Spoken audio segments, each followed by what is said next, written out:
అమర్ ఇంట్లో అందరూ హోలీ ఈవెంట్కి వెళ్ళడానికి వైట్ అండ్ వైట్లో రెడీ అవుతారు. బాగి చక్కగా వైట్ చూడీదార్లో రెడీ అవ్వగా మనోహరి కూడా వైట్ శారీ కట్టుకుంటుంది. అమర్ ఈవెంట్కి వెళ్ళడానికి వైట్ అండ్ వైట్ డ్రెస్లో రెడీ అవుతూ ఉంటాడు. మనోహరి బాగిని నసపెడుతూ ఉంటుంది. ప్లీజ్ బాగి, నన్ను అమర్ని కలపడానికి ఏదైనా ఐడియా వేయి అని అనగానే అలాగే ఓకే అని పైకి చెప్తూ అమర్కి ఎలాగైనా దగ్గర అవ్వాలి ఐడియా అని మనసులో ఆలోచించుకుంటుంది బాగి.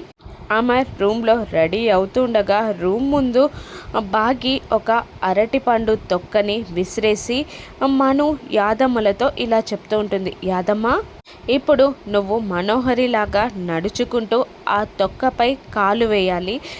జారి పడిపోయే టైంలో నేను పట్టుకుంటాను అమర్లాగా.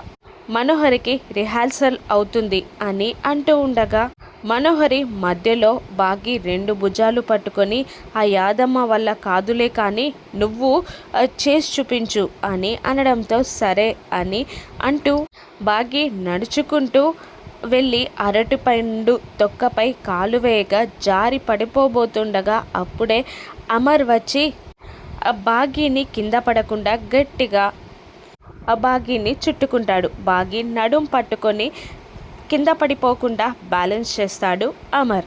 బాగి ఐడియా వర్కౌట్ అవుతుంది. అదే టైంకి అమర్ వస్తాడని తెలిసే మనోహరిని భ్రమపెట్టి కావాలనే అరటిపండు తొక్కపై కాలు వేసి జారి పడుతున్నట్టు యాక్టింగ్ చేసి అమర్ రాగానే అమర్ ఒళ్ళో వాలిపోయింది బాగి. బాగి అలా పడిపోబోతుండగా అమర్ వచ్చి పట్టుకోవడం చూసి వాళ్ళిద్దరూ అంత సన్నిహితంగా ఉండడం చూసిన మనోహరి షాక్ అవుతుంది.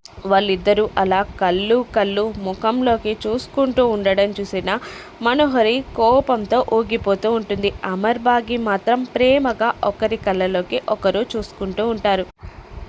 అమర్ మనసుని మళ్ళీ బాగి గెలుచుకుందా? రాను ఎపిసోడ్స్లో చూద్దాం. Thank you for watching.